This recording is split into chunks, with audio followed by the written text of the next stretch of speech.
Assalamu alaikum everyone. So in this video we are going to start the non-Hodgkin lymphomas.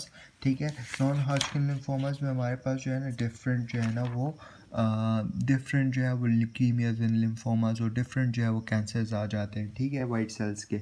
लेकिन अभी जो है इस वीडियो में हम लोग जो है ना एक्यूट लिम्फोब्लास्टिक ल्यूकीमिया करते हैं, ठीक है।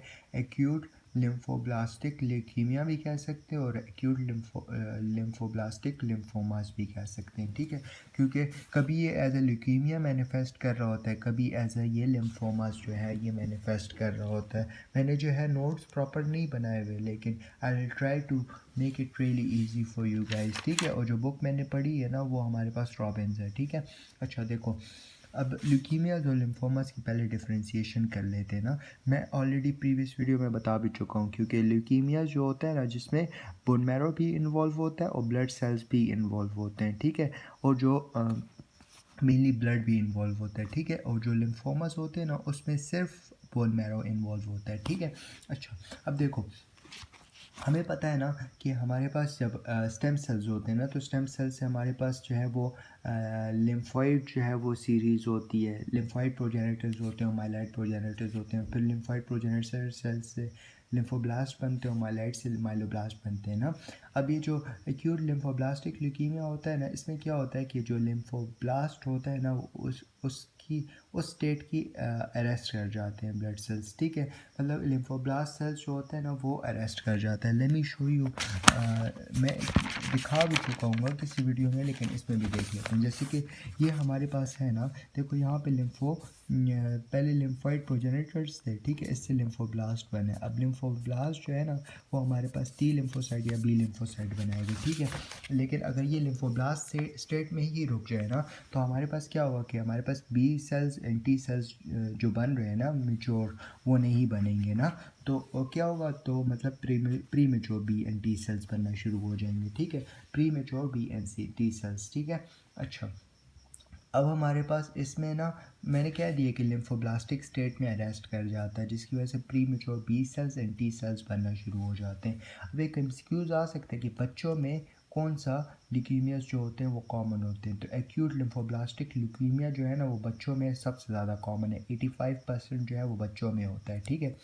और बड़ों में जो होता है ना, सॉरी 80%, ठीक है। और बड़ों में जो होता है ना ऑलमोस्ट 20% इसकी प्रॉबिलिटी होती है। देखो अब हमारे पास देखो, जब बच्चा होता है ना तकरीबन 3 से 4 साल का बच्चा जो होता है ना, तो उसमें बी सेल्स की जो वो होती है ना प्रोलिफरेशन, उसकी मैच्योरेशन जो होती है वो सबसे मैक्सिमम लेवल पे होती है 3 से 4 साल के बच्चे पे, ठीक है। तो एट दैट टाइम जो हमारे पास ल्यूकीमियाज होते हैं ना वो बी सेल ल्यूकीमियाज हो रहे होते हैं, ठीक है। अच्छा क्योंकि हमारे पास बी सेल लिम्फोब्लास्ट जो होते हैं वो बहुत ज़्यादा बन रहे होते हैं, ठीक है। तो बच्चों में हमारे पास कौन सा कॉमन होता है, premature B cell lymphoblast leukaemias mainly common होते हैं, ठीक है।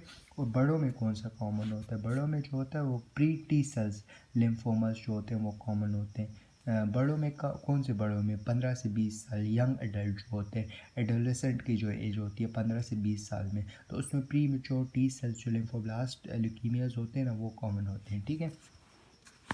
अच्छा अब हमारे पास देखो अच्छा ये तो हम लोगों ने कर लिया कि बच्चों में हमारे पास 80% जो केसेस होते हैं वो premature B cell leukaemias होते हैं। और बड़ों में जो है 15 से 20 साल के बच्चे में हमारे पास ये pre mature T cells leukaemias जो होते हैं वो कॉमन होते हैं। क्योंकि जो ये 15 से 20 साल का बच्चा होता है ना उसमें थाइमस जो होता है वो मैक्सिमम साइज़ पे होता है। तो ऑब्वियसली टी सेल्स की मेचुरेशन जो है वो थाइमस में ही होती है। तो थाइमस जो होता है ना वहाँ पे हमारे पास टी सेल ल्यूकीमियाज वगैरह लिम्फोमास वगैरह होते हैं, ठीक है। अब इसमें जो एक्यूट लिम्फोब्लास्टिक ल्यूकीमिया है ना, इसमें हमारे पास मेनली इसकी पैथोजेनेसिस की अगर हम बात करें ना, तो इसमें क्या होता है कि हमारे पास इसमें देखो, हमारे पास जब भी स्टेम सेल्स होते हैं उससे लिम्फॉइड सेल्स बनते हैं, लिम्फॉइड से लिम्फोब्लास्ट बनते हैं, लिम्फोब्लास्ट से हमारे पास बी सेल टी सेल्स बनते हैं, ठीक है।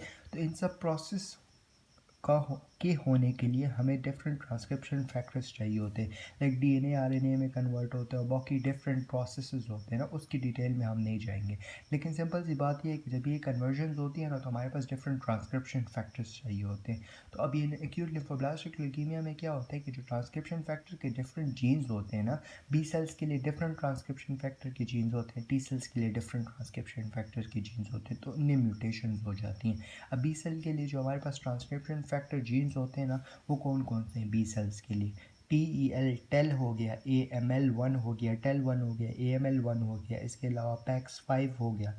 ये बी सेल के जो है ना वो ट्रांसक्रिप्शन फैक्टर जीन्स हैं। और टी सेल्स के लिए जो है ना वो हमारे पास टॉल हो गया, NOTCH1 हो गया, ये टी सेल्स के लिए जो है ट्रांसक्रिप्शन फैक्टर जीन है। अगर इनमें म्यूटेशन हो जाएगी ना तो इसकी वजह से क्या होगा कि हमारे पास एक्यूट लिम्फोब्लास्टिक ल्यूकीमिया की प्रोबेबिलिटी ज़्यादा हो जाएगी, मतलब कि ट्रांसक्रिप्शन फैक्टर्स जो है वो उसकी डिसरेगुलेशन हो गई है, ठीक है। इसके अलावा सिर्फ ये नहीं होता कि हमारे पास बी सेल्स और टी सेल्स की अपने ट्रांसक्रिप्शन फैक्टर जीन्स की म्यूटेशन होती है, इसके अलावा ये टायरोसिन काइनेज और रास जो होता है ना, ये रेगुलेटरी प्रोटीन्स होते हैं, रेगुलेटरी सिस्टम होता है, ठीक है। ये नॉर्मली रेगुलेट करते हैं।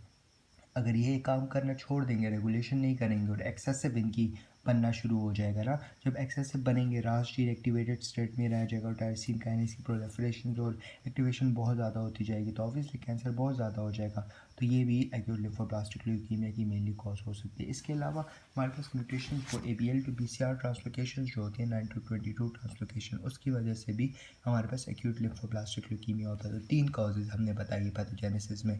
एक हमने बताया मेनली जो हमने बताया वो है dysregulation of the transcription factor genes.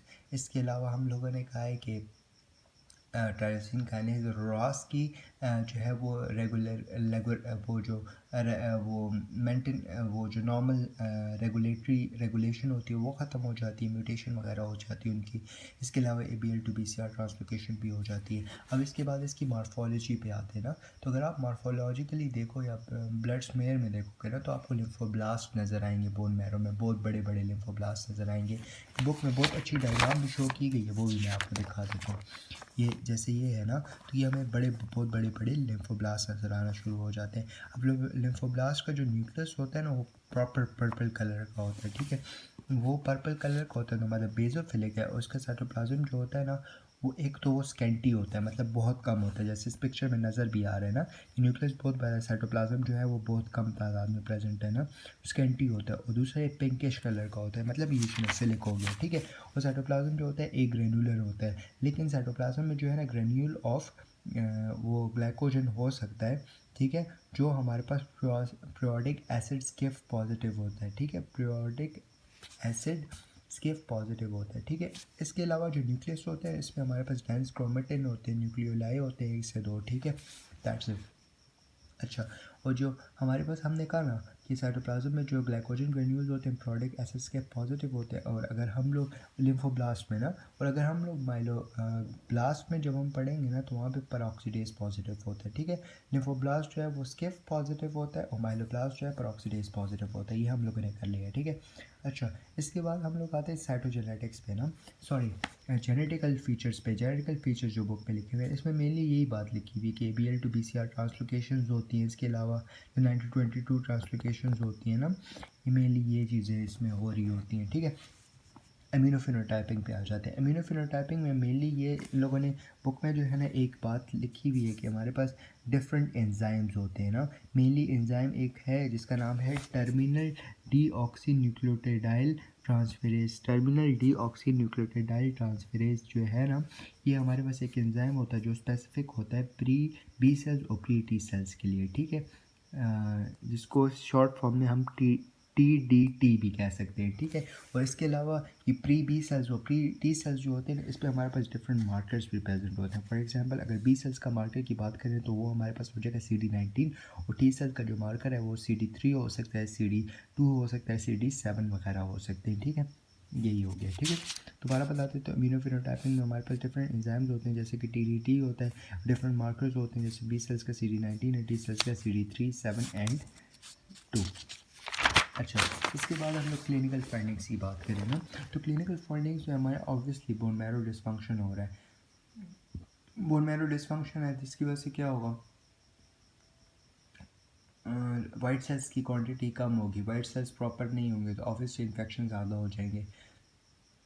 इसके अलावा भी RBC का लेवल कम होगा, प्लेटलेट का लेवल कम होगा, और बहुत सारे डिफरेंट भी लीनिएजेस में डिफरेंट भी जो डिफरेंट चीज़ें होती है यूज़ोफिल बेसोफिल इन सब चीज़ों का कम होगा लेवल, और उनकी वजह से जब इनके लेवल कम होंगे तो सेम मैनिफेस्टेशंस होगा। फॉर एग्जांपल अगर आरबीसी नहीं है तो एनीमियाज होंगे, प्लेटलेट्स नहीं है तो ऑब्वियसली ब्लीडिंग बहुत ज़्यादा होगी, ये चीज़ें ना, और डब्ल्यूबीसी नहीं है तो इन्फेक्शन वगैरह होंगे। इसके अलावा आपको न्यूप्लाज्म्स भी नज़र आना शुरू हो जाएंगे बोन मैरो में, ठीक है।